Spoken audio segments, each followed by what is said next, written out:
अस्सलाम वालेकुम। दुरूद शरीफ पढ़ लो।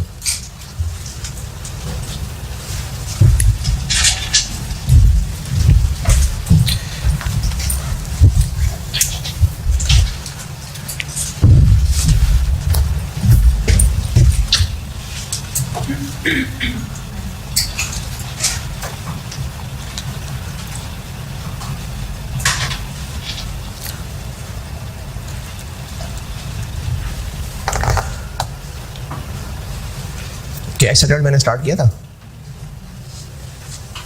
है? नहीं, कैश सेटल्ड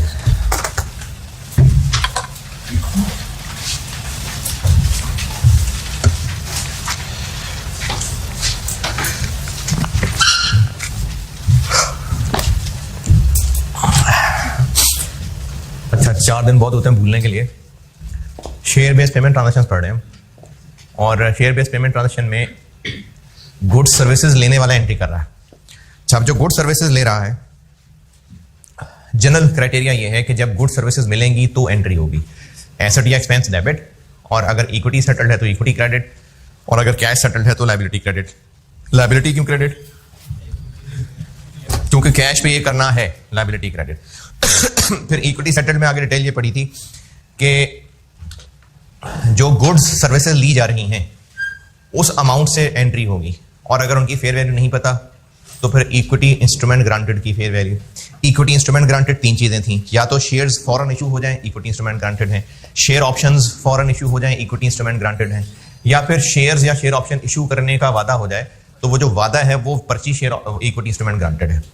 फिर रिकग्निशन क्राइटेरिया ये था कि अगर तो फॉरन के फॉरन शेयर्स या फॉरन के फॉरन शेयर ऑप्शन इशू हो गई तो ये था कि इमीडिएटली वेस्ट। तो एक्सपेंस फॉरेन डेबिट, इक्विटी या शेयर इशू हो रहे हैं तो शेयर कैपिटल और share premium credit, share options issue हो रही हैं तो शेयर ऑप्शंस क्रेडिट, जैसे ही सर्विसेज मिली।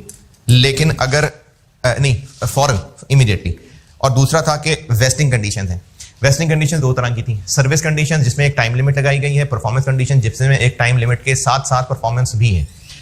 अगर सर्विस कंडीशन है तो जितना सर्विस पीरियड है उस पर फैला देंगे एंट्री को, और अगर परफॉर्मेंस कंडीशन है तो फिर भी कोई ना कोई पीरियड तो होगा, उस पीरियड पे फैला देंगे। और इस सारे पीरियड में कैलकुलेशन में ये चीज बार बार चेक होती रहेगी कि कितने लोग फाइनली कामयाब होंगे, और उसका तरीका ये है कि हर साल के एंड पे हम अपडेटेड एस्टीमेट लेंगे उन लोगों का जो अल्टीमेटली कामयाब होने वाले हैं। फिर इसकी अमाउंट की बात की थी इक्विटी सेटल की, तो उसकी अमाउंट ये थी कि अगर तो गुड्स और फेयर वैल्यू सर्विसेज की पता है तो बस ठीक है पता है, लेकिन अगर नहीं पता तो इक्विटी इंस्ट्रूमेंट ग्रांटेड की fair value. Equity instrument granted की फेयर वैल्यू पता है तो बस ठीक है पता है, लेकिन अगर नहीं पता तो फिर इंट्रिंसिक वैल्यू मेथड था। इंट्रिंसिक वैल्यू मेथड से पहले जितनी बात की उसमें किस दिन की इक्विटी इंस्ट्रूमेंट ग्रांटेड की फेयर वैल्यू? अगर एम्प्लॉय की सर्विसेज है तो ग्रांट डेट, और अगर कोई और गुड सर्विसेज है तो उस दिन की फेयर वैल्यू। और अगर इंट्रिंसिक वैल्यू है तो फिर हर ईयर एंड पे और फाइनली सेटलमेंट पे उसको अपडेट करेंगे, और जो गेन लॉस है वो भी P&L में, चाहे वो P&L में किसी और नाम से चला जाए, चाहे एम्प्लॉय कॉस्ट के नाम से चला जाए। फिर उसके बाद मॉडिफिकेशन की थी। मॉडिफिकेशन में या तो एम्प्लॉय खुश होगा या कंपनी खुश होगी। अगर एम्प्लॉय खुश होगा तो जो पहले हो रहा था अब हम चेंज 3 तरह की कर सकते हैं, या तो नंबर ऑफ इंस्ट्रूमेंट्स और दे दें, या फिर हम एक्सरसाइज प्राइस चेंज कर दें, या फिर वेस्टिंग कंडीशंस में चेंज कर दें। अगर एक्सरसाइज प्राइस चेंज कर दी तो जो पहले हो रहा था वो वैसे ही होता रहेगा, जो उस वक्त मॉडिफिकेशन डेट पे प्राइस चेंज हुई है उसका इफेक्ट अब ऑनवर्ड एक्सपेंस बनेगा। लेकिन अगर इंस्ट्रूमेंट्स और बढ़ा दिए तो जितने इंस्ट्रूमेंट्स और बढ़ा दिए जो पहले चल रहा था वो चलता रहेगा, और जितने इंस्ट्रूमेंट्स अब और बढ़ा दिए तो उस दिन से लेके उनकी उस वक्त की fair value over the period expense बन जाएगी। और अगर वेस्टिंग कंडीशंस में चेंज कर दी तो जो हमने पहले ओरिजिनल टोटल लिया हुआ था अब उसकी जगह पर रिवाइज्ड वाला यूज कर लेंगे। लेकिन अगर एम्प्लॉय खुश नहीं है तो फिर अगर एक्सरसाइज प्राइस बढ़ानी है तो कोई लिफ्ट नहीं कराएंगे, पीरियड बढ़ाना है तो कोई लिफ्ट नहीं कराएंगे, और अगर नंबर ऑफ इंस्ट्रूमेंट्स उससे वापस लेने हैं तो कैंसिलेशन की तरह ट्रीट करेंगे। कैंसिलेशन क्या थी? अगर तो कैंसिलेशन हो रही है बस तो इक्विटी इंस्ट्रूमेंट जितना एक्सपेंस अभी बनना था पहले वो सारा का सारा फॉरेन एक्सपेंस बन जाएगा, और इक्विटी इंस्ट्रूमेंट ग्रांटेड का जो अब अपडेटेड बैलेंस है वो रिटेन अर्निंग को ट्रांसफर हो जाएगा। लेकिन अगर सेटलमेंट भी हो रही है तो फिर equity instrument debit, cash credit. अब जितना कैश दिया जा रहा है अगर वो उस वक्त की फेयर वैल्यू से ज्यादा है तो जितना ज्यादा है वो P&L, और अगर कैंसिलेशन है और रिप्लेसमेंट है, नए इंस्ट्रूमेंट्स इशू कर रहे हैं, तो फिर क्या होगा? तो मुझे भी भूल गया। तो पुराने वाले कैंसिल हैं? नहीं, पुराने वालों की हम ऐसे काउंटिंग करेंगे जैसे मॉडिफिकेशन की कर रहे थे।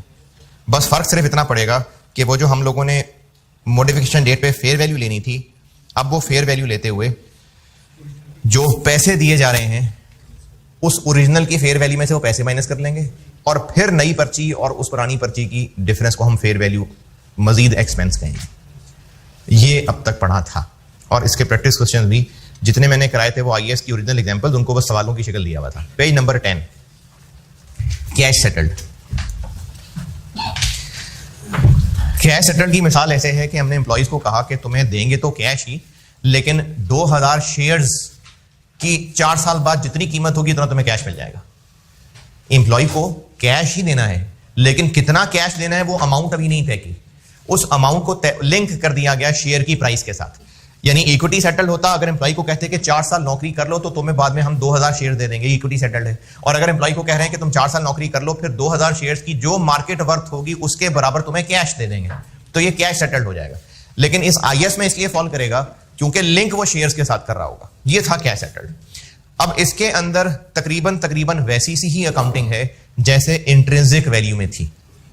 यानी जो हम सर्विसेज या गुड्स ले रहे हैं अगर तो वो फौरन के फौरन मिल गई और फौरन के फौरन कैश देना, अच्छा कैश फौरन देना नहीं, कैश तो शायद कुछ दिन बाद ही देना होगा, लेकिन मजीद कोई मेहनत नहीं लेनी उससे, तो उसको कहा जाएगा वेस्ट इमीडिएटली। तो फौरन के फौरन एक्सपेंस डेबिट और लायबिलिटी क्रेडिट।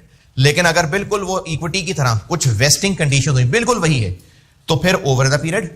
लेकिन इसमें और इक्विटी सेटल्ड सादे वाले में फर्क यह है, बिल्कुल वही वेस्टिंग कंडीशंस हैं, लेकिन इसमें और सादे वाले इक्विटी वाले में फर्क सिर्फ इतना है कि जो सादा वाला इक्विटी इंस्ट्रूमेंट ग्रांटेड था उसमें वैल्यू कौन सी लेते थे? वही पहले दिन वाली, उसको बार बार अपडेट नहीं करते थे। लेकिन कैश सेटल्ड में बार बार अपडेट किया जाएगा, हर साल के एंड पे भी अपडेट किया जाएगा और फाइनली सेटल करते हुए भी अपडेट किया जाएगा। बाकी सारी बातें वही इक्विटी सेटल जैसी हैं, over the period, wasting condition, service condition है कि परफॉर्मेंस कंडीशन है। अगर परफॉर्मेंस कंडीशन है तो मार्केट वाली है या अदर है। अगर मार्केट वाली है तो उसका इस्तेमाल सिर्फ फेयर वैल्यू निकालने में होगा, और अगर सादी सर्विस कंडीशन है तो जो टाइम पीरियड है उस पर फैला देंगे। अगर परफॉर्मेंस कंडीशन है अदर देन मार्केट कंडीशन तो एक्सपेक्टेड पीरियड पे फैला देंगे। बिल्कुल सारा कुछ वही है जो इक्विटी सेटल में पड़ा था। फर्क सिर्फ इतना है कि कैश सेटल में हर ईयर एंड पे भी और फाइनली सेटलमेंट डेट पे भी फेयर वैल्यू को अपडेट करना है। और वहां पर एक्सपेंस डेबिट और इक्विटी इंस्ट्रूमेंट ग्रांटेड कर रहे थे, यहां पर एक्सपेंस डेबिट और लायबिलिटी क्रेडिट कर रहे होंगे। पेज 10 सारा पढ़ लें, पेज 10 सारा पढ़ लें। ये जो पहली ही लाइन में शेयर एप्रिसिएशन राइट्स लिखे हुए हैं, मिसाल ये वही है जो मैंने भी बताया था कि एम्प्लॉय को हमने एक पर्ची लिख दी कि अब तुम्हारा हक है कि इतने अरसे मेहनत करने के बाद शेयर्स की जितनी कीमत होगी उतना तुम्हें कैश मिल जाएगा। इस कैश देने के वादे, इस कैश देने की पर्ची को शेयर एप्रिसिएशन राइट्स कहते हैं। और या फिर उनको पर्ची देने की बजाय शेयर्स ही दे दें और उनसे कहा हो कि जब भी चाहे तो ये शेयर्स हमें वापस करके पैसे ले लेना। तो ग्रांटिंग शेयर्स यानी शेयर्स ही दे देना, दैट आर रिडीमेबल। रिडीमेबल मतलब वापस करके वो पैसे लेंगे हमसे, चाहे उनसे ये तय किया हो कि ये शेयर्स ले लो और तुम्हारे पास हक है कि तुम चाहो तो वापस कर देना 2 साल बाद, या फिर लाजमी 2 साल बाद वापस हो ही जाएंगे। इन एनी केस वो शेयर्स दे रहे हैं एम्प्लॉय को, लेकिन अल्टीमेटली कैश ही देना है। तो ये कॉमे के बाद दूसरी एग्जांपल है। पहली एग्जांपल वो पर्ची है जो एम्प्लॉय को दी है और उस पर्ची पे लिखा हुआ है कि इतने साल के बाद इतने शेयर्स की कीमत के बराबर तुम्हें कैश मिल जाएगा। इस पर्ची का नाम शेयर एप्रिसिएशन राइट्स है। और दूसरी मिसाल ये है कि उसको शेयर्स ही दे दें और साथ ये शर्त लगा दें कि इतने साल के बाद तुम शेयर्स वापस कर देना, या तो लाजमी या फिर जब तुम्हारा दिल करे, और हमसे पैसे ले लेना। ये दूसरी मिसाल है। इन दोनों मिसालों के अंदर कैश जाना है अल्टीमेटली हमारी जेब से, तो इसलिए ये कैश सेटल्ड की मिसालें हैं। बाकी ये पेज 10 सारा पढ़ लें। ये वेस्टिंग कंडीशंस वाली बिल्कुल वैसी सी बात की हुई है, वही मैंने मेनली यहां पर दोबारा कॉपी कर दी है। शेयर एप्रिसिएशन राइट जो है ना, वो एम्प्लॉइज को पर्ची देना है और उस पर्ची पे लिखा हुआ है कि तुम 3 साल यहां नौकरी कर लो, उसके बाद 1000 शेयर्स की कीमत के बराबर तुम्हें पैसे मिल जाएंगे। नहीं, तब उस वक्त शेयर्स जितने भी होंगे ना, तुम्हें उस वक्त शेयर्स तो नहीं मिलेंगे, बस उनकी जो कीमत बनती होगी वो पैसे ले लेना। तो और क्या? हाँ, क्यों P&L में क्यों नहीं जा सकता? क्या क्या क्या? हाँ, तो उसका डेबिट किधर जा रहा है? तो एम्प्लॉय को, हाँ हाँ,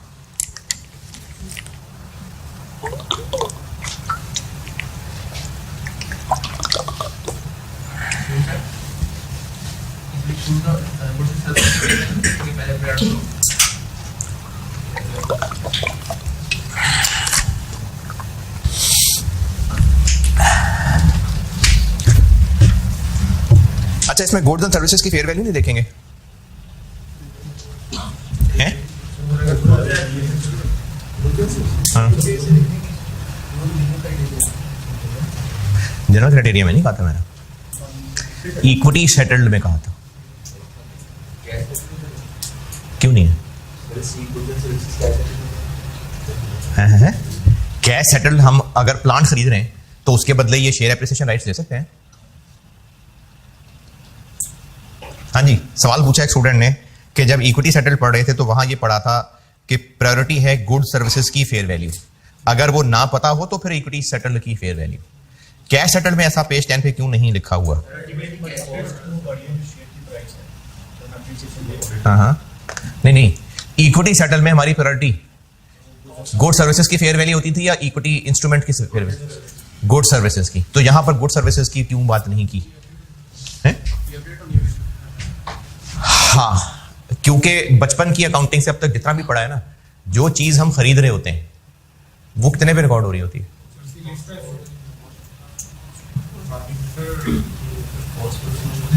क्या होती है कॉस्ट है? जितना हमारे पास से जाना होता है, fair value of consideration given. ये बचपन से अकाउंटिंग जो भी पढ़ी आपने, IAS 2 है, IAS 16 है, 38 है, कोई भी चीज खरीदते हुए हम अपनी कॉस्ट उसको कहते हैं कि हम क्या पे कर रहे हैं। तो अभी हमारी जेब से कैश जाना है। अच्छा, वहां पर गुड सर्विसेज की फेयर वैल्यू को प्रेफर क्यों किया था इक्विटी इंस्ट्रूमेंट ग्रांटेड से? क्योंकि हमारी जेब से पैसे नहीं जाने होते थे, हमारी जेब से पैसे नहीं जाने होते थे।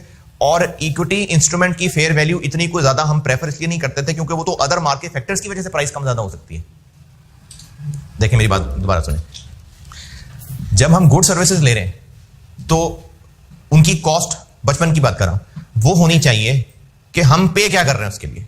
अगर हम एक फ्रिज खरीद रहे हैं, मार्केट में 50,000 का मिलता है, हमें 52,000 का मिल रहा है, तो हम 52 के रिकॉर्ड करेंगे क्योंकि हमारे पास से 52 जा रहा है। जब शेयर्स वाली ट्रांजैक्शन आ गई, इक्विटी इंस्ट्रूमेंट ग्रांटेड, तो फिर हमने अगर इक्विटी इंस्ट्रूमेंट ग्रांटेड की फेयर वैल्यू को प्रेफर कर लिया तो वो मार्केट के हालात की वजह से भी तो कम ज्यादा हो सकती है, तो इसलिए वो सही पिक्चर रिफ्लेक्ट नहीं कर रही होगी। और पैसे तो नहीं ना जेब से जाने, तो इसलिए प्रेफरेंस होती है कि जो मिल रहा है उसकी फेयर वैल्यू। नहीं पता तो इक्विटी इंस्ट्रूमेंट की फेयर वैल्यू लेते हैं। लेकिन अब कैश सेटल्ड में हमारी जेब से कैश जाना है, तो जब जाना ही कैश है तो फिर वही प्रेफर होना चाहिए कि हमारे पास से क्या जाना है। तो इसलिए कैश सेटल्ड के अंदर गुड सर्विसेज की फेयर वैल्यू का मसला नहीं है, जितने पैसे जाने हैं वो। पेज 10 सारा पढ़ लें, फिर सवाल देखते हैं। ये वेस्टिंग कंडीशंस वाली वही बातें छापी नहीं मैंने।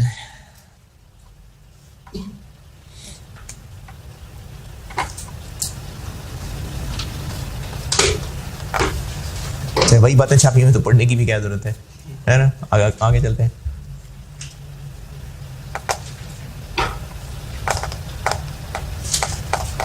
सर, अगर हम गुड्स एंड सर्विसेज की फेयर वैल्यू मेजर कर सकते हैं और इक्विटी इंस्ट्रूमेंट की, तो हमें इस तरह नहीं करना चाहिए कि दोनों की वैल्यू इक्विटी सेटल्ड पूछ रहे हैं ना, तो दोनों की मेजर करें और जो डिफरेंट है उसे P&L में लेके। इस तरह हम एसेट की वैल्यू को ओवरस्टेट भी तो कर सकते हैं। अगर इक्विटी सेटल इंस्ट्रूमेंट की वैल्यू अगर ज़्यादा है। ओवरस्टेट से क्या मुराद है? एसेट की वैल्यू ओवरस्टेट से क्या मुराद है?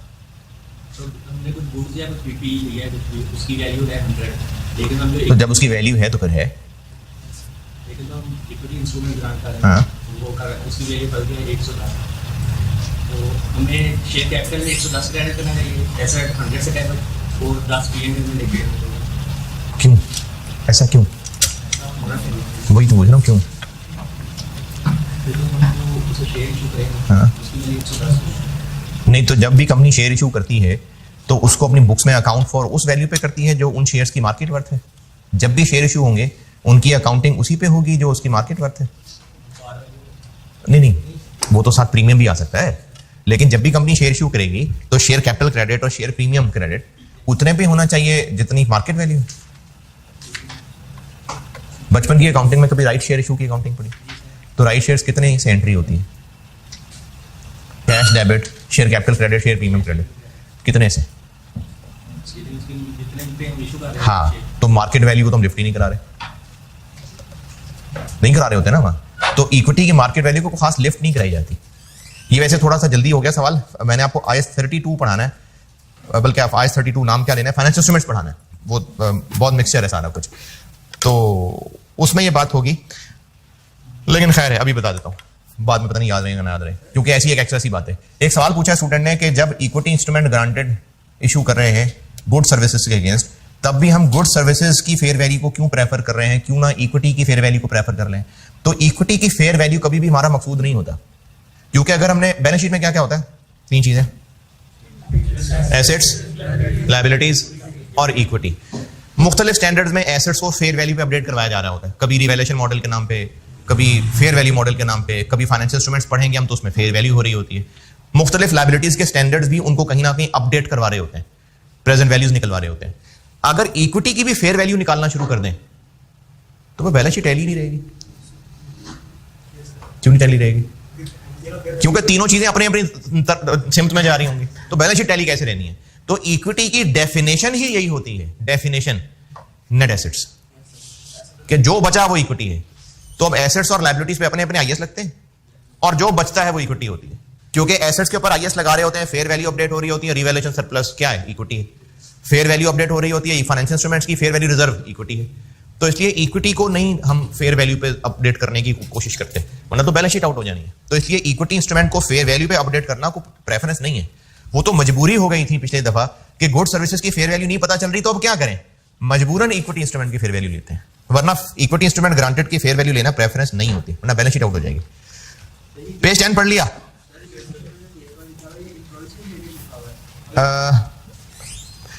मेनली एम्प्लॉय से रिलेटेड ही होता है।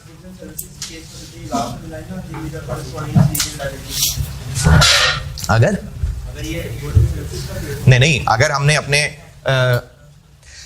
सवाल यह है कि जो केस 1 है वेस्ट इमीडिएटली, तो फिर ये क्या सिर्फ एम्प्लॉय के केस में होगा? नहीं, जरूरी नहीं है। हमारी एक लॉयर फर्म हमारे पैनल पे है और हमारे सारे लीगल हमारा वो एडवाइजर है। अब उस लॉयर फर्म को हम हर साल फीस पे करते हैं, कोई खास बड़ा केस आ जाए तो उसकी अलग फीस देते हैं। अब पिछले को 2, 4, 6 महीने में उन्होंने बड़े जबरदस्त केसेस हमें जितवाए, तो मैनेजमेंट ने खुश होकर उनको कहा कि जी हम तुम्हें ना तुम्हारी परफॉर्मेंस से खुश होके तो तुम्हें इतने शेयर्स का राइट देते हैं, तुमने बहुत खिदमत की हमारी। तो अब ये जो उनको SARS मिल रहे होंगे, शेयर एप्रिसिएशन राइट्स, SARs मिल रहे होंगे, तो ये SARs उनकी मजीद नई खिदमत पे मिल रहे होंगे जो उनसे और लेनी, पुरानी खिदमत पे है ना। ये है केस 1 कि जो हम उनको SARs दे रहे हैं वो वेस्ट इमीडिएटली, तो जरूरी नहीं है एम्प्लॉइज। पेज 10 से आगे बढ़ना चाह रहा हूं मैं, बढ़ नहीं पा रहा, पता नहीं क्या वजह। हाँ जी चले कैश सेकंड में अगर ये सिनेरियो इस तरह का हो के वो हमारी सब्सिडी है वो। अच्छा, इसमें मैं एक बात आपको और पहले बता दूं, ये ना अभी मैं मॉडिफिकेशन भी पढ़ाऊंगा तो उसमें एक केस ही है, 2 केस हैं गालिबन। उसमें आप एज ए स्टूडेंट ये सवाल कर सकते हैं कि अच्छा अगर ऐसा होता तो क्या होता, अगर ऐसा हो तो क्या होगा। तो ये जो आईएएस बनाए जाते हैं ना, ये इंसान की सोच की एक्सट्रीम नहीं टेस्ट की होती कि जो जो इंसान सोच सकता है वो सब आईएएस में लिख दें। नहीं, आईएएस बनाए जाते हैं जो दुनिया में हो रहा होता है उनकी अकाउंटिंग के लिए। तो जो दुनिया में ट्रांजैक्शंस हो रही होती हैं उनको कवर करने के लिए आईएएस में रूल्स बनाए होते हैं। तो जो आप अगर ये पूछेंगे सर अगर ऐसा होता तो वो जो अगर ऐसा वो होता ही नहीं होगा दुनिया में, तभी आईएएस में नहीं लिखा हुआ, तभी स्टैंडर्ड अपडेट भी होते हैं। तो जो स्टैंडर्ड बनाए होते हैं ना, ये स्टूडेंट के लिए दिमाग सोच के नहीं बताया कि क्या क्या हो सकता, अगर ऐसा होता तो क्या होता, अगर ऐसा तो क्या होता, ये सोच के स्टैंडर्ड नहीं बनाए होते। तो ऐसे स्टैंडर्ड में आपको केसेस मिलेंगे कि अगर ऐसा होता तो उसका तो जवाब ही नहीं है, तो दुनिया में हो ही नहीं रहा होता होगा इनफैक्ट। तो इसलिए इसमें आपके अगर से पहले मैं बता रहा हूं कि आईएएस के अंदर मेनली वही चीजें लिखी होती हैं जो हो रही होती हैं दुनिया में। अगर हम खुद से सोचें कि ऐसा भी तो हो सकता था, ऐसा भी तो हो सकता था, तो अगर वो भी दुनिया में होने लग जाएगा तो आईएएस में वो भी इम्प्लीमेंट आ जाएगी। अब पूछिए क्या अगर कह रहे थे। पूछ ले यार, पूछ ले। अगर सब्सिडरी शेयर चुका रही है अच्छा। तो लेकिन इनकी अच्छा, बाकी लोग प्रैक्टिस क्वेश्चन 12 पढ़ लें। हाँ जी, अरेंजमेंट इस तरह किया कि जो पेरेंट कंपनी है जब वो इंप्लॉय सर्विस छोड़ के जाएगा तो जो पेरेंट है उसके शेयर को 20% कर देंगे, तो ये गैस ऐसे में आएगा या इसके अभी ब्रेक में पूछा, मैं मुझे भी बात समझ नहीं सका, मैं उस ऊंचाई तक पहुंच नहीं सका। अभी ब्रेक में पूछना हो सकता है आप एक सॉलिड बात कर रहे हो, अगर मैं समझ पाया तो मैं बाकी से भी जरूर शेयर कर लूंगा। अभी ब्रेक में पूछ लेना। प्रैक्टिस क्वेश्चन 12 पढ़ लें, बल्कि पढ़ के लें, कर लें आप लोग, कर लें, क्योंकि बिल्कुल ये इक्विटी की तरह है, ओवर द पीरियड फैलाना है। बस फर्क सिर्फ इतना है कि जो क्लोजिंग बैलेंस में हम वो ब्रैकेट में रुपए ले रहे होते थे, क्लोजिंग बैलेंस में नंबर ऑफ मुलाजिम हर एक को कितने मिलेंगे इनटू रुपए कौन से, वो पहले दिन वाले ले रहे होते थे। अब क्या करें, अब ईयर एंड वाले ले रहे हैं। जिस तरह बिल्कुल इंट्रिंसिक वैल्यू वाला सवाल सॉल्व किया था, बिल्कुल वैसे ही होगा। क्वेश्चन 12 आप लोग ही कर दें, प्रैक्टिस क्वेश्चन 12 आप लोग अभी कर दें।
अच्छा, इसमें इंट्रिंसिक वैल्यू को देख के ना हैरान परेशान हो, जो ब्रैकेट में लिखा है उसको देखें।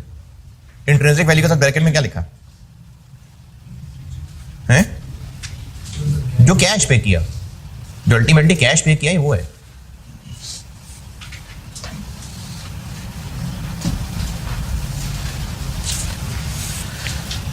क्या हमेशा इंट्रिंसिक वैल्यू पे होगी? नहीं, कोई भी फार्मूला लिखा हो सकता है। हमें तो वो चाहिए जो कैश पे किया। ईयर 1 के एंड पे टोटल एम्प्लॉइज कितने? 500। उन 500 में से ईयर 1 के दौरान छोड़ गए 35 और मजीद उम्मीद है तो टोटल 95 छोड़ जाएंगे, तो 405। हर एक को कितनी पर्चियां दी हैं? 100। और अब ईयर एंड पे खड़े हैं तो पर्ची की फेयर वैल्यू 14.1/3। इसी तरह से हर साल जैसे पहले इक्विटी पे करते थे, और वो इंट्रिंसिक वैल्यू वाला जो सवाल किया था उसमें जब सेटलमेंट हो रही थी तो उसको यहां डेबिट साइड पे लिख रहा था। क्वेश्चन 12 पूरा है? नहीं, जब फाइनली सेटल होगा, जैसे तीसरे साल में कुछ एम्प्लॉइज ने कैश ले लिया तो लायबिलिटी डेबिट कैश क्रेडिट कितने से, बात इंट्रिंसिक की नहीं है, बात यह जितना कैश दे रहे हैं तो वो कैश कितना दे रहे हैं वो हमने उनसे पर्ची पे फार्मूला तय किया हुआ है कि जो उस वक्त की इंट्रिंसिक वैल्यू होगी वो कैश देंगे।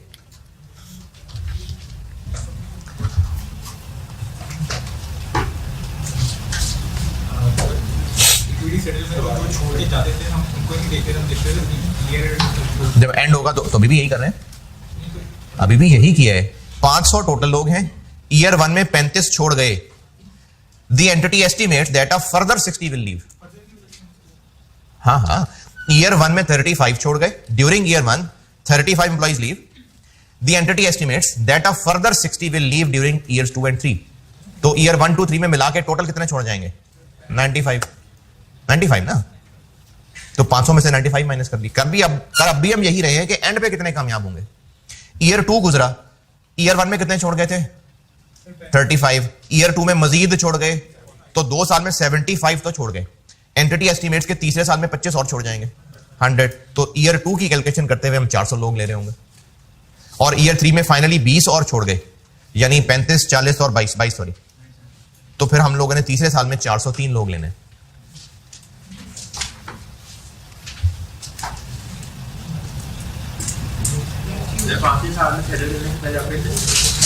करेंगे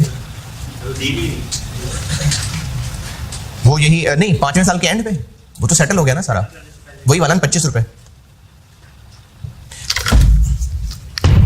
ईयर 1 में सीडी कितना आ गया? 1944। यही बन गया एक्सपेंस, ये बन गया ईयर 2 का बीडी, ईयर 2 का सीडी। अब कितने लोग हैं ईयर 2 के एंड पे? एक्सपेक्टेड 400 इंटू 100 पर्चियां, और अब ईयर एंड पे फेयर वैल्यू है 15.5 इंटू 2/3। 413,333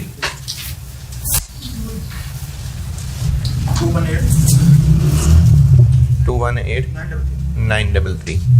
ईयर 3 में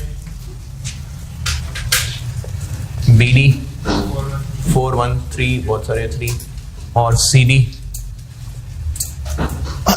अच्छा, अब ईयर 3 में देखें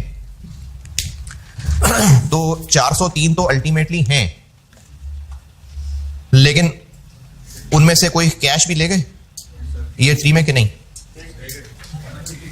150 लोग ले गए कैश। तो अब सीडी बैलेंस में 403 लोग नहीं होंगे। देखें सीडी बैलेंस ईयर 3 का, अगर टोटल 500 लोगों में से देखें तो 35 लोग छोड़ गए ईयर 1 में, 40 लोग ईयर 2 में छोड़ गए, 22 लोग ईयर 3 में छोड़ गए, तो टोटल 403 रह गए। उनमें से 150 लोग कैश ले गए, तो अब उनकी दोबारा थोड़ी लायबिलिटी बनेगी। तो सीडी बैलेंस जो लायबिलिटी का निकलेगा वो 403 में से 150 माइनस करके निकलेगा, इंटू 100 पर्चियां, इंटू उस वक्त फेयर वैल्यू कितनी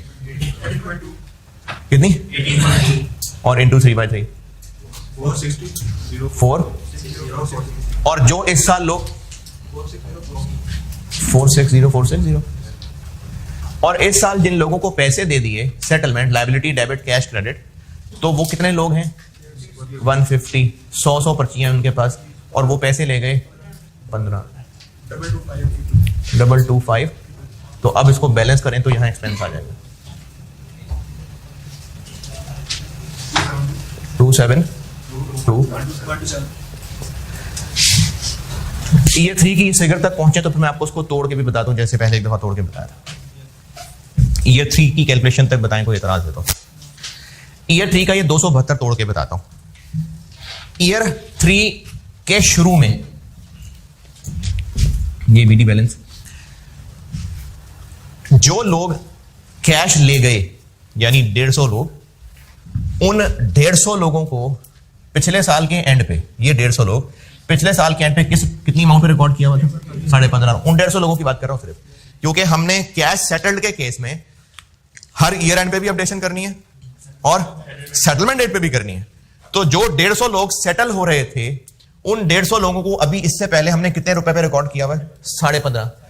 अब जब उनको सेटल करने लगे, क्योंकि उनका वक्त आ गया था, उनको पैसे देने थे, अब उनकी पर्ची की फेयर वैल्यू, जितने पैसे देने लगे होंगे, देखें पर्ची की फेयर वैल्यू है जिसपे 2 घंटे बाद पैसे मिलने लगे, 1 दिन बाद पैसे मिलने लगे, तो उस पर्ची की फेयर वैल्यू क्या होगी? जितने पैसे मिलने लगे। तो इन 150 लोगों के पास जो 100 पर्चियां हैं, उनको अभी पिछले साल के एंड पे कितने रुपए पे रिकॉर्ड किया हुआ है? अब उसको 15 पे अपडेट करना है, तो 0.5 का गेन आ गया ना, ये आ गया गेन 70।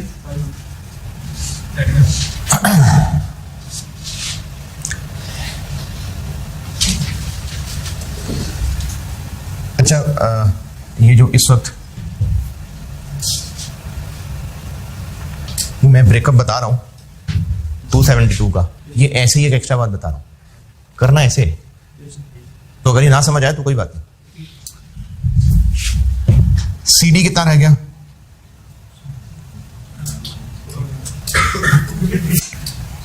कितने लोग हैं? 253। तो 253 लोग इंटू 100, पहले कितने पे रिकॉर्डेड है?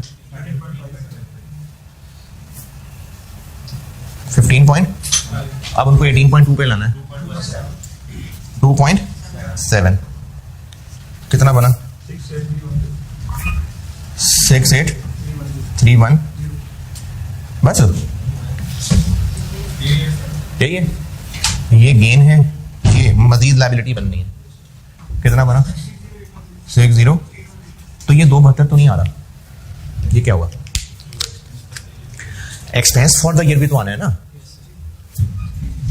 उधर 2/3 था, अब वो 1 साल का और एक्सपेंस भी तो आना है, तो वो और एक्सपेंस भी डलेगा, तो फिर ये सब मिला के 272 बनेगा। मैं तो आपको सिर्फ ये एक्स्ट्रा गेन लॉस वाली बात बता रहा हूं। यानी पहले तो हमने उनको 18.2 नहीं, इनका एक्सपेंस 15.5 पे अपडेट करना है, नहीं सॉरी 15 पे अपडेट करना है, और इनका एक्सपेंस जो है वो 18.2 पे अपडेट करना है, फिर ये गेन लॉस उससे टैली करेगा। पिछले सवाल में हम लोग सिर्फ गेन लॉस इसलिए निकाल रहे थे क्योंकि उस सवाल के अंदर 3 साल तो पूरे गुजर ही गए थे, उसके बाद जाके उन्होंने सेटल कराने शुरू किया। अब वो तीसरे साल में ही कुछ लोग सेटल करा गए, तो इसलिए जो 150 लोग सेटल कर रहे हैं उनका एक्सपेंस पहले 1 साल का अलग निकलेगा, जो 253 लोग हैं उनका 1 साल का एक्सपेंस अलग निकलेगा, और फिर ये गेन लॉस अलग है। लेकिन हमें इसको तोड़ने की जरूरत ही नहीं, क्योंकि हमने तो ईयर एंड पे बैलेंस करके एंट्री करनी है। तो ये सवाल का प्रोसीजर है। ईयर 4, 5 भी पूरा करें तो फिर क्वेश्चन 12 डन। जल्दी से क्वेश्चन 13 भी कर दें। क्वेश्चन 12 जैसा ही है, सिर्फ एक चीज इसमें डाली थी, ये IAS की एग्जांपल ही है, सिर्फ पहले साल में एक थोड़ी डिफरेंट वैरायटी है। क्वेश्चन 13 में सिर्फ पहले साल में एक थोड़ी सी डिफरेंट वैरायटी है, बाकी 12 जैसा ही है, वो भी कर दें। प्रैक्टिस क्वेश्चन 13 भी कर दें।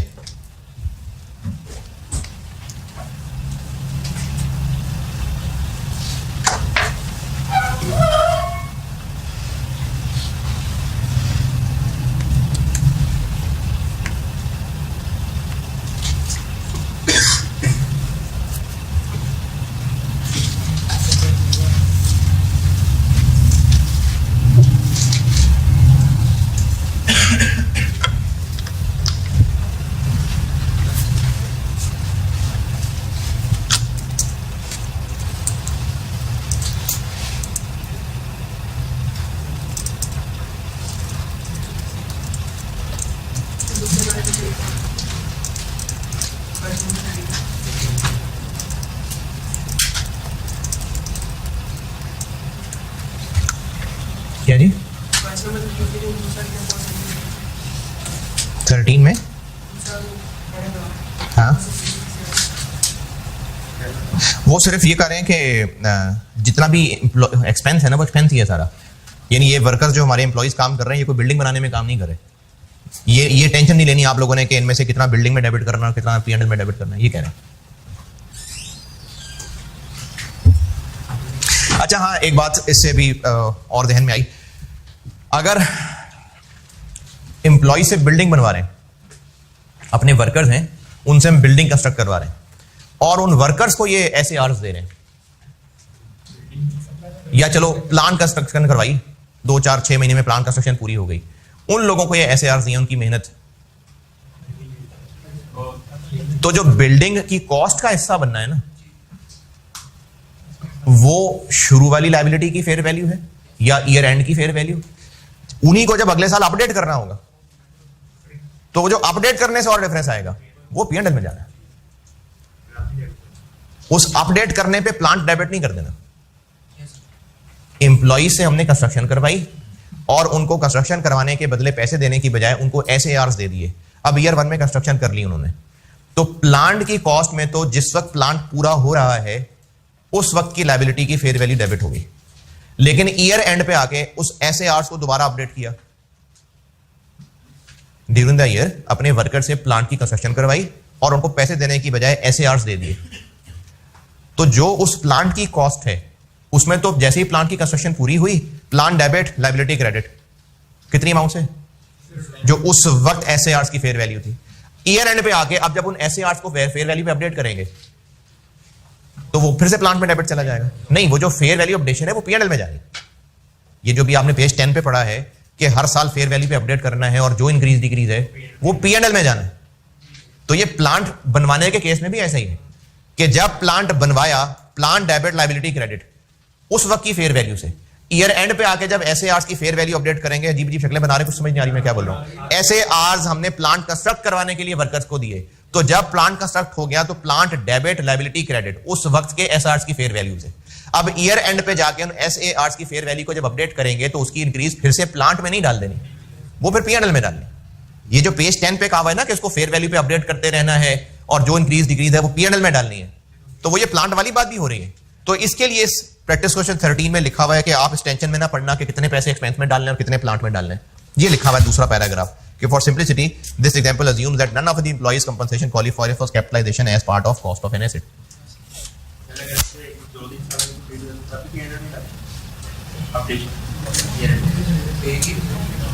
नहीं, फिर तो अगर प्लांट की कंस्ट्रक्शन ही 2-3 साल में हो रही है तो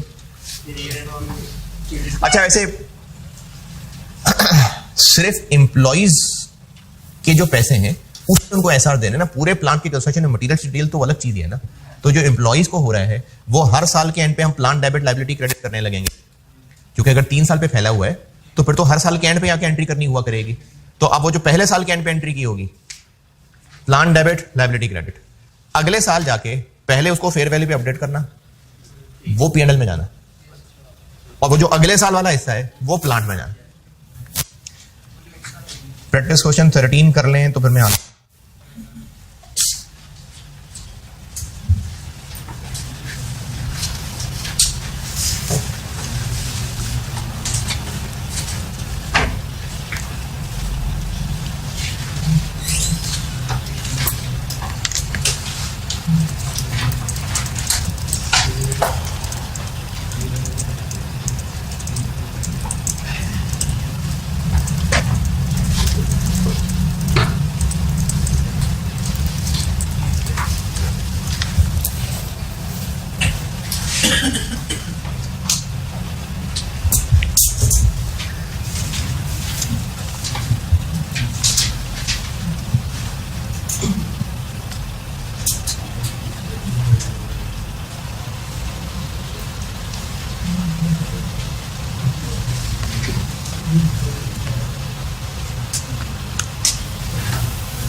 बस ईयर 1 के लिए करा रहा था सवाल, बाकी तो आगे स्मूथ ही। क्वेश्चन 13 है, नहीं ईयर 1 पे भी थे। अब चलो अगला साल वैसे ही देख लो, सोल्यूशन ही देख ले यार अगले साल का। मेनली ईयर 1 के लिए था ये सवाल।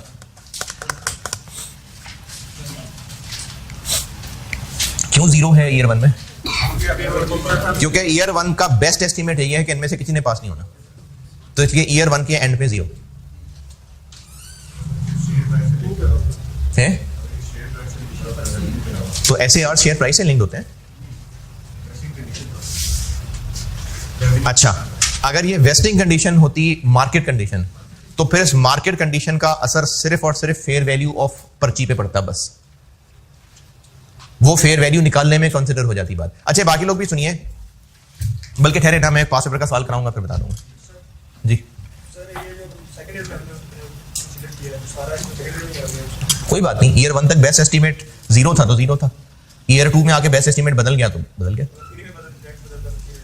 तो तीनों साल का इकट्ठा 3 में आता, कोई बात नहीं, क्योंकि हम हर साल के एंड पे बेस्ट एस्टीमेट ले रहे हैं। Practice question 13 done. Done. Page number 11 पे आ जाए, page number 11। Modification to the terms and conditions that changes its classification.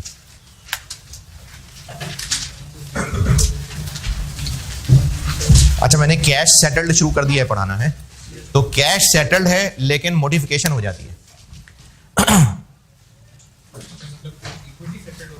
जी जी बिल्कुल, कैश सेटल्ड था और उसमें मॉडिफिकेशन हो गई। अच्छा, इसमें ना ये डिस्कस नहीं है आईएएस के अंदर कि कैश सेटल्ड ही था और कैश सेटल्ड ही है और उसके अंदर मॉडिफिकेशन करके कुछ ऐसे आर्स पर्चियां बढ़ा दी या कम कर दी, ये डिस्कस नहीं है। शायद इस वजह से डिस्कस ना हो कि होता ही नहीं होगा, या इस वजह से डिस्कस ना हो, मेरा ख्याल है कि हर साल के एंड पे फेयर वैल्यू अपडेट तो कर ही लेनी है। वो तो इक्विटी इंस्ट्रूमेंट ग्रांटेड का मसला था ना, हम पहले दिन वाले रुपए चला रहे थे, अब तो हमने हर साल के एंड पे इसको अपडेट कर ही लेना है। तो अगर कोई पर्चियां बढ़ भी गई होंगी, कोई टर्म्स चेंज भी हो गई होंगी, तो वो हर साल के फेयर वैल्यू अपडेट करने में कवर हो जाएंगी। शायद ये वजह है कि इसको अलग से डिस्कस नहीं किया हुआ। अब ये मॉडिफिकेशन क्या है? मॉडिफिकेशन ये है कि कैश सेटल्ड था लेकिन अब वो नहीं रहे, तो अब वो क्या बन गए? Equity settled. टर्म्स में चेंज हो गई और पहले कैश सेटल्ड का वादा था, अब उसको चेंज करके इक्विटी सेटल्ड बना दिया। जो करना है वो तो चलो पढ़ाता हूं बाद में, पहले इसको कॉन्सेप्चुअली डिस्कस करते हैं। क्या होना चाहिए? अभी अंग्रेजी नहीं पढ़नी, इधर मेरी बात सुने।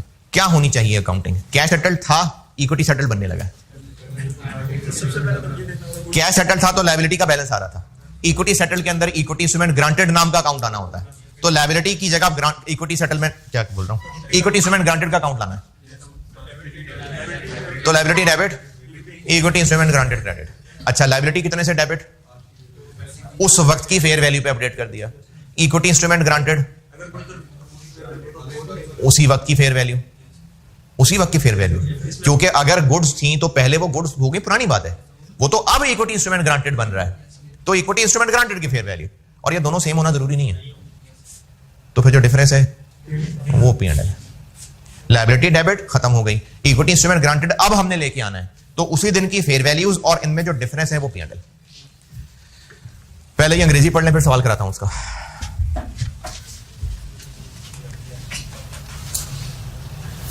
ये मॉडिफिकेशन की अंग्रेजी सारी पढ़ लें, पॉइंट 1 भी पढ़ लें और पॉइंट 2 भी पढ़ लें। पॉइंट 2 अलग से जिक्र था तो मैंने भी अलग पॉइंट बना दिया, ट्रीटमेंट दोनों में एक ही है।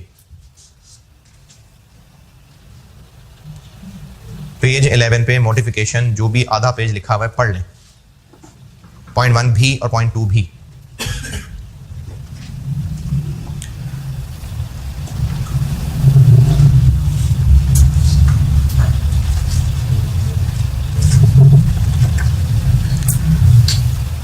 और शायद ये बात समझ ना आई हो, it is recognised to the extent, तो वो भी सवाल के साथ समझा देता हूं।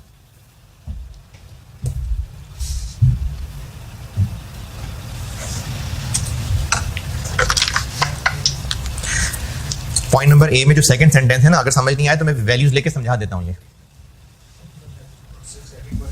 है जी, बी या 2? 1 में लिखा हुआ है कि कैश सेटल्ड था, उसी में चेंजेस की और उसको इक्विटी सेटल्ड बना दिया। 2 ये है, ये जो 1 और 2 है ना, ये बस कागजी कार्रवाई का फर्क है। 1 ये है कि उनके कॉन्ट्रैक्ट के अंदर चेंजेस की, अब ये कैसे चेंजेस होती होंगी मुझे नहीं पता, कोई क्लॉज 1-2 चेंज करके हो सकता है वो इक्विटी सेटल बन गया। और 2 ये है कि पुराने कॉन्ट्रैक्ट फाड़ दिए, कैंसिल, और नए कॉन्ट्रैक्ट इशू कर दिए। जो पुराने कॉन्ट्रैक्ट कैंसिल किए वो कैश सेटल वाले थे, और अब उसके बदले रिप्लेस करके जो नए कॉन्ट्रैक्ट इशू किए वो इक्विटी वाले थे। तो चाहे उसी कागज में चेंज करके उसको कैश सेटल से इक्विटी सेटल बना रहे हो, पॉइंट नंबर 1, चाहे कैश सेटल्ड के कागज फाड़ के नए कॉन्ट्रैक्ट कर रहे हो, पॉइंट नंबर 2, दोनों की अकाउंटिंग एक ही तरीके से।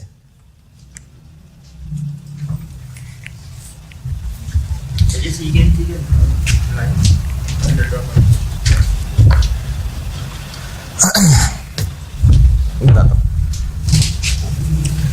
ये ए के अंदर जो टू द एक्सटेंट वाली बात है वो समझिएगा। ईयर 1 एंड हुआ तो लायबिलिटी बनाई कि 300 लोग हैं, हर एक को 100 पर्चियां दी हुई हैं और उस पर्ची की फेयर वैल्यू 20 रुपए है और पहला साल एंड हो गया, ये किया होगा। फिर ईयर 2 एंड हो गया। ईयर 2 के एंड पे एक तो हमने इन 300 लोगों की 100 पर्चियों के ये रुपए अपडेट किए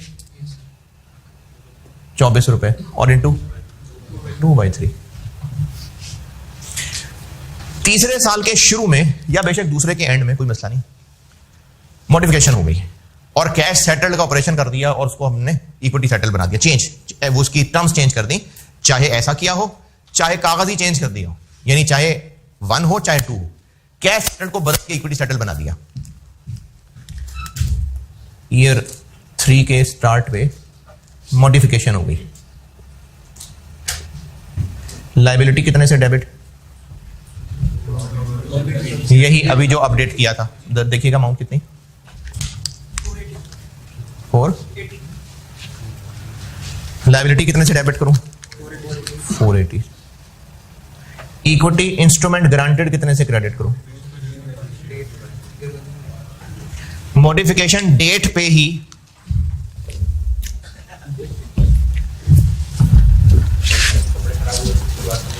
कल भी होने लगे थे, बल्कि कल भी परसों भी हुए हैं। मुझे इसमें रेड कलर मार्कर जाना बड़ा पसंद है, छोड़ता नहीं मैं इसको। इक्विटी इंस्ट्रूमेंट ग्रांटेड कितने से क्रेडिट? मुझे नजर नहीं आ रहा यहां। अच्छा, 300 लोग, 100 पर्चियां इनटू उस वक्त की फेयर वैल्यू लेट से 27 इनटू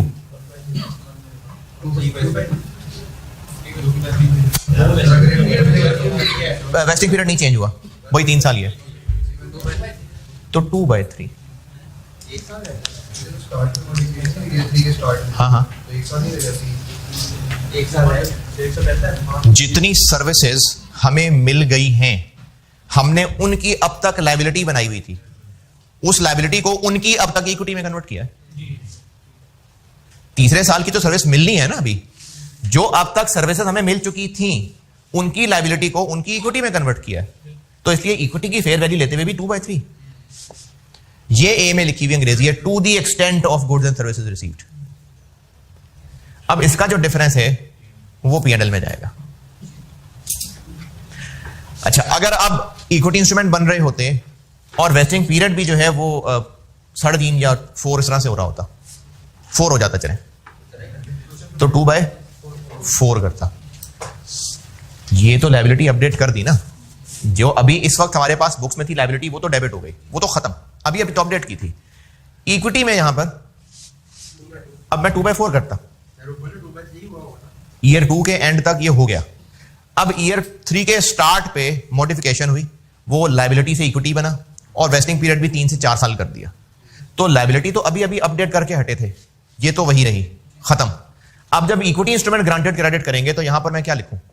2/, एस्टीमेट बदल गया ना, वेस्टिंग कंडीशन चेंज हो गई, 2/4। ये सी में लिखा हुआ है, सी के नीचे।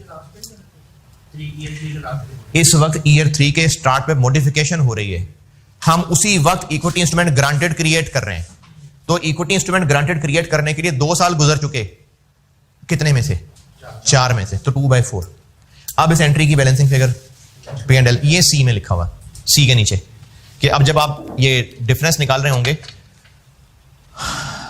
नहीं सॉरी, जब ए अप्लाई कर रहे होंगे, यानी ये मैं ए अप्लाई कर रहा हूं, ए की अंग्रेजी ये लिखी हुई है, तो जब ए अप्लाई कर रहे होंगे तो वो नया पीरियड ले लेना, ये सी के नीचे लिखा हुआ।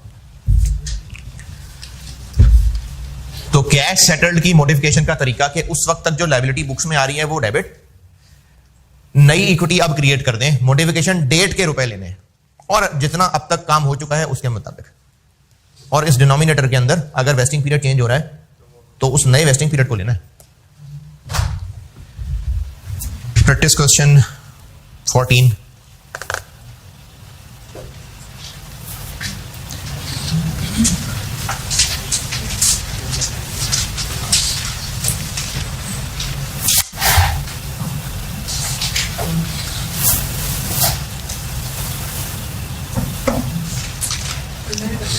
मैं ही करता हूं, पढ़ लें, मैं कर देता हूं। प्रैक्टिस क्वेश्चन 14 पढ़ लें, मैं करता हूं, क्योंकि मैं इस असम्पशन पे चल रहा हूं बहरहाल कि जब पढ़ने को कहता हूं तो 100% लोग पढ़ नहीं रहे होते, तो इसलिए जो जरूरी चीज है वो मैं सिर्फ आपके पढ़ने पे नहीं छोड़ूंगा। प्रैक्टिस क्वेश्चन 14 पढ़ लें, मैं करता हूं।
जी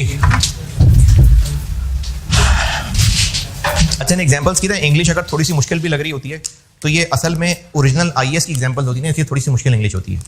आई कैप के सवाल चूंकि लोकल बंदा बनाता है तो उसकी इंग्लिश भी फिर आपके जैसी ही होती है, तो इसलिए ये जो इतनी मुश्किल इंग्लिश अगर लग रही होती है तो ये ओरिजिनल आईएएस की एग्जांपल्स हैं। प्रैक्टिस क्वेश्चन क्या कर रहा हूं 14। ईयर 1 के एंड पे लाइबिलिटी चलाता हूं।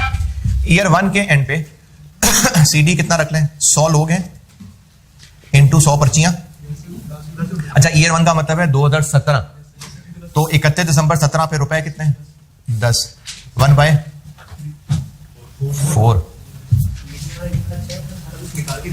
वो सब में सवाल एग्जांपल है ना, वो तो मैंने इसको शक्ल दी होती है सवाल की। कितनी, 25,000। तो ईयर 1 का एक्सपेंस बन गया 25,000, यानी 2017। 2018 मतलब ईयर 2, बीडी आ गया 25,000। अच्छा, अब सीडी तो चलो खैर है, सीडी कह देता हूं, वरना हम इसको अभी बदल के लायबिलिटी से इक्विटी बनाने लगे, लेकिन खैर है, कैलकुलेशन ही तो कर रहे हैं। अब 2018 के एंड पे मॉडिफिकेशन हो रही है, तो पहले एंड तक लायबिलिटी निकाल तो लें, फिर स्विच करेंगे। अब जब 18 के एंड पे लायबिलिटी निकालेंगे, 100 लोग, 100 पर्चियां, और 31 दिसंबर 18 पे उस पर्ची की फेयर वैल्यू 12 रुपए इंटू 2/4, 60,000, और एक्सपेंस बन गया 35। ईयर 2 के एंड तक लायबिलिटी तो बनाएं, उसके बाद फिर उसको इक्विटी में स्विच करेंगे। ये ईयर 1 और 2। ईयर 1 का एक्सपेंस 25,000, ईयर 2 का एक्सपेंस 35,000। अब 31 दिसंबर 18 पे ही लायबिलिटी खत्म होने लगी है, 60,000, और इक्विटी इंस्ट्रूमेंट ग्रांटेड आने लगा है।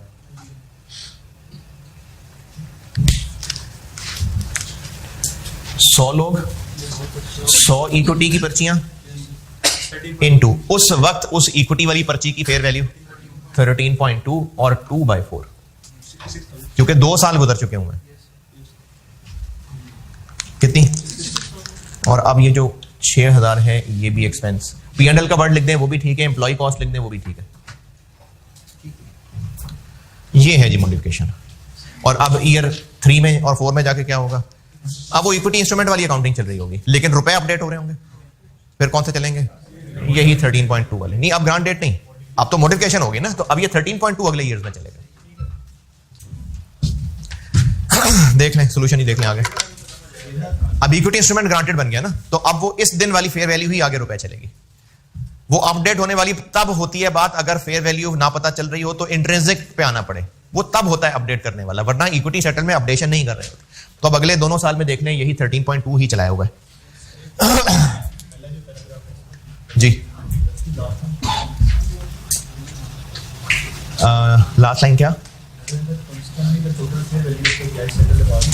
इससे पहले जो 1 लाख लिखा है वो क्या है, पिछली लाइन में जो 1 लाख लिखा हुआ, ये जो पहले पैराग्राफ, ये ना असल में सवाल नहीं है, ये असल में आईएएस की एग्जांपल है। वो तो मैंने उसका डाटा लेके बस रिक्वायरमेंट अपनी बना दी होती है, तो उन्होंने उसको ऐसा डिस्कशन चलाया हुआ था। वो जो पहले पैराग्राफ में 1 लाख और 1,20,000 लिखा हुआ है ना, वो ये लिखा हुआ, ये 1 लाख 1/4, ये 1,20,000 2/4, वो वैसे ही बस ऐसा डिस्कशन, इसका आंसर बताया हुआ था।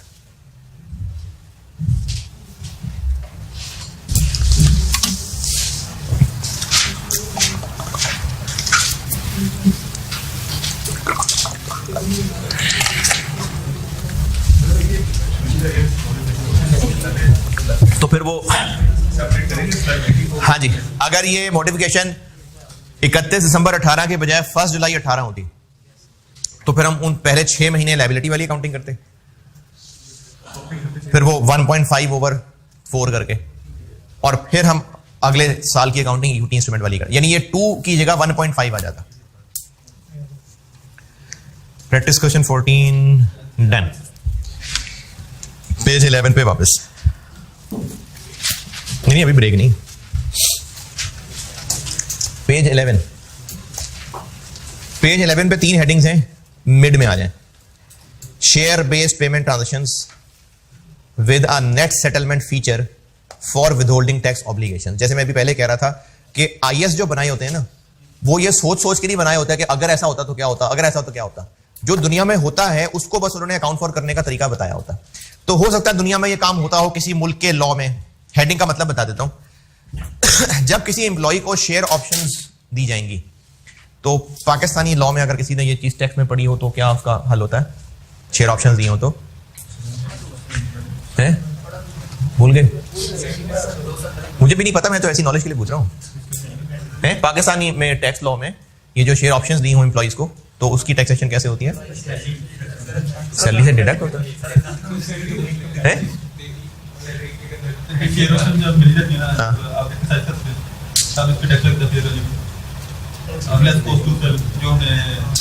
फाइनली जब वो वेस्ट हो जाती है, जब शेयर ऑप्शन मिल जाती है, या जब एक्साइज होती है। अच्छा, और वो जितनी अमाउंट है वो उस वक्त टैक्स। हो सकता है किसी मुल्क में ऐसा होता हो कि जब एम्प्लॉइज को शेयर ऑप्शंस दी और उस पर टैक्स भी बनना था, तो गवर्नमेंट ने कहा हुआ था कि इन पे जितना टैक्स बनता है आपने वो हमें अभी कैश जमा करा देना है। एम्प्लॉइज को शेयर ऑप्शंस दी और वो शेयर ऑप्शंस एम्प्लॉय के लिए इनकम है, तो हो सकता है उस मुल्क की टैक्स गवर्नमेंट कहे कि इस एम्प्लॉय को जितना बेनिफिट दे रहे हैं उसकी एक अमाउंट निकालें, वो भी उसी वक्त की, और उसका जो टैक्स बनता है वो आप हमें अभी जमा कराएं, नॉर्मली कैश में। गवर्नमेंट थोड़ी शेयर देंगे, गवर्नमेंट को तो कैश देंगे। अब ये विदहोल्डिंग टैक्स है, विदहोल्डिंग टैक्स। एम्प्लॉय को तो सैलरी कैश में देनी होती है, तो उसमें से कैश काट के गवर्नमेंट को और बाकी कैश एम्प्लॉय को देते हैं। अब तो एम्प्लॉय को देने ही शेयर ऑप्शंस थी, अब उन शेयर ऑप्शन में से फाड़ के कैसे कैश दे रहे हैं?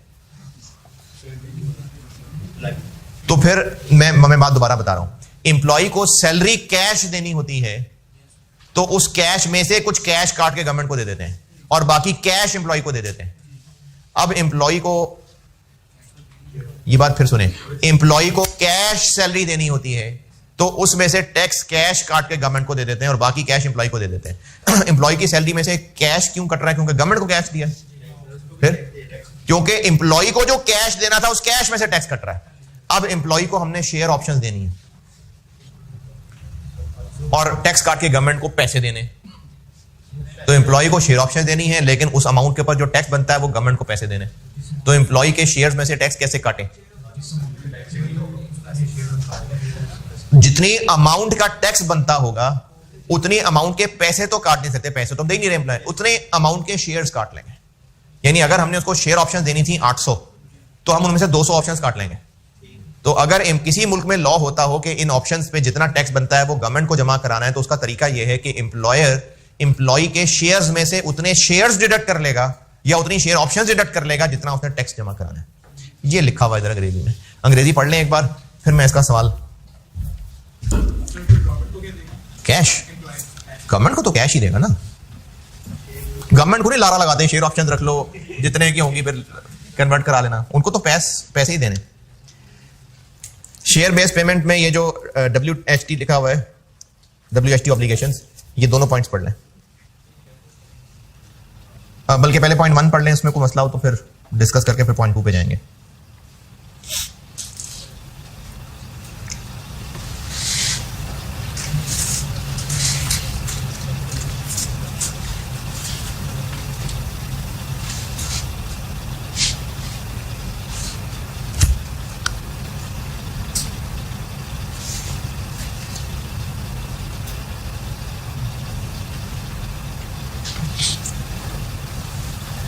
हाँ जी, सिर्फ पॉइंट 1 पढ़ के मैंने कहा।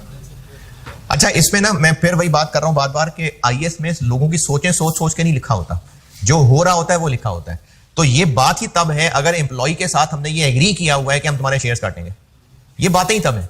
अगर एम्प्लॉय के साथ एग्री किया हुआ कि जितना टैक्स बनता है गवर्नमेंट ने क्योंकि हमसे पैसे मांगे हैं तो पैसे तुम दोगे हमें, तो अगर वो पैसे दे देगा तो ठीक है, फिर पैसे दे देगा, फिर ये काम नहीं करेंगे। देखिए, अगर एम्प्लॉय का जो भी टैक्स बनता है वो गवर्नमेंट को जमा कराना है, अगर तो उस एम्प्लॉय के साथ हमारे कॉन्ट्रैक्ट में लिखा हुआ है कि हम तुम्हारे शेयर्स में से काटेंगे ये चीज, तो फिर ये काम है। अगर ये लिखा होता कि जितने पैसे देने हैं वो तुम कैश जमा करा देना, हम गवर्नमेंट को दे देंगे कैश, फिर पैसे एम्प्लॉय से लेके गवर्नमेंट को दे देंगे, फिर ये वाला काम नहीं है। ये वाला काम ही तब है जब एम्प्लॉय के साथ ऐसा कुछ एग्री हुआ है। ये सब पॉइंट 1 में लिखा हुआ है। अच्छा चल, वो भी सवाल के साथ देखते हैं। पॉइंट नंबर 2,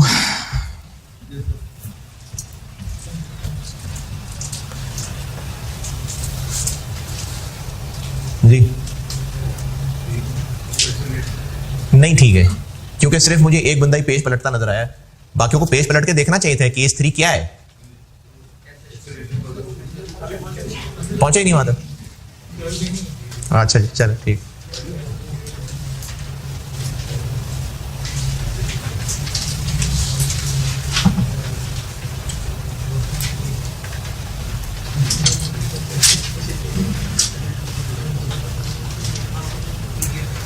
ये किस फाइंड की बात हो रही है?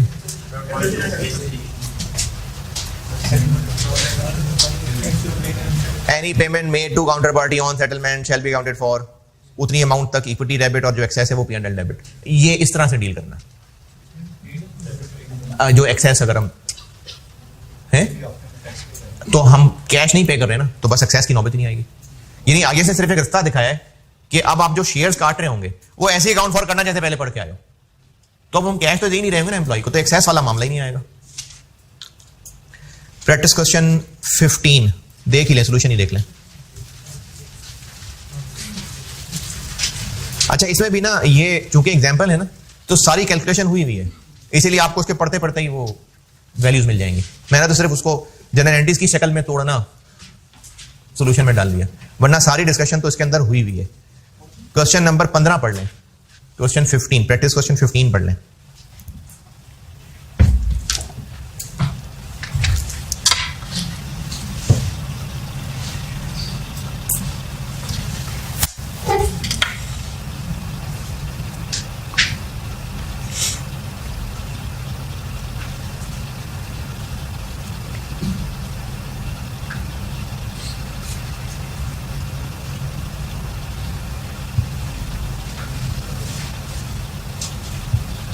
सवाल पढ़ लें यार।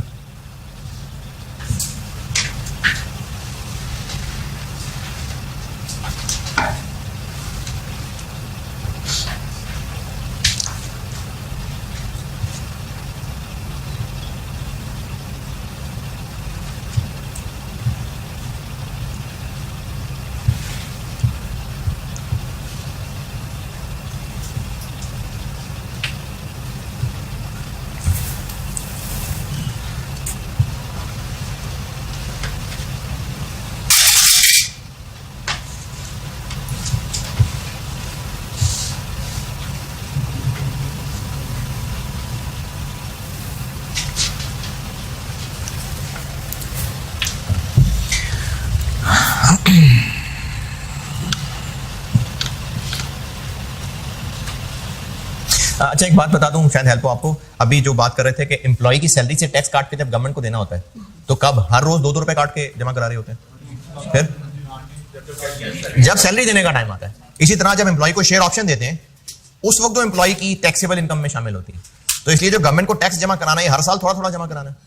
फिर जब फाइनली इसको शेयर ऑप्शन देने लगेंगे तब सेटलमेंट के टाइम पे।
क्या जी? जी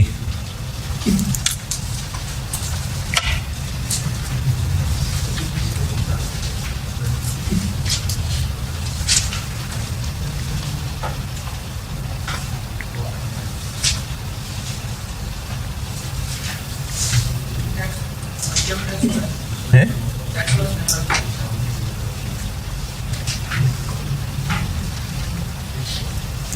नहीं, क्योंकि पाकिस्तान में नहीं है ना चीज, तो इसलिए नहीं हुआ। लेकिन आईएएस में लिखा हुआ है, इसलिए हो सकता है टेस्ट। जैसे इफ्रिक 14 है, अब वो पाकिस्तान में बेशक नहीं है एमएफआर, लेकिन सिलेबस का हिस्सा है, हो सकता है टेस्ट।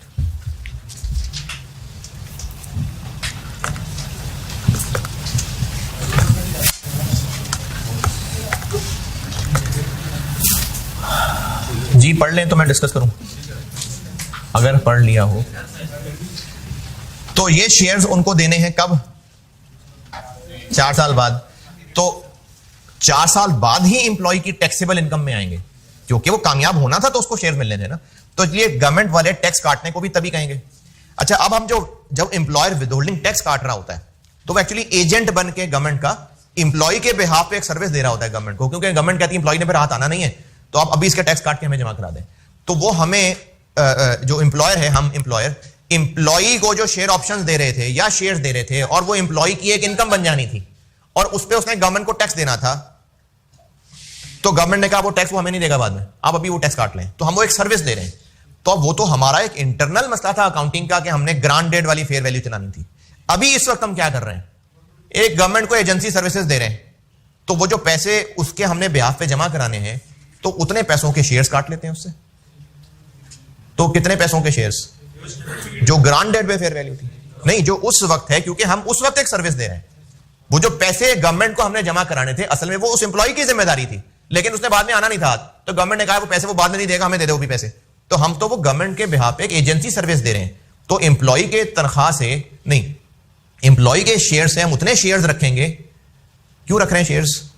ताकि वो जो गवर्नमेंट को हम पैसे दे रहे हैं वो अपना पूरा कर लें। अपनी जेब से क्यों दें भाई, हम अपनी जेब को क्यों एक्स्ट्रा कॉस्ट डालें? तो हम उतने शेयर, अगर गवर्नमेंट को 1200 रुपए देना है तो 1200 रुपए के शेयर्स रख लेंगे।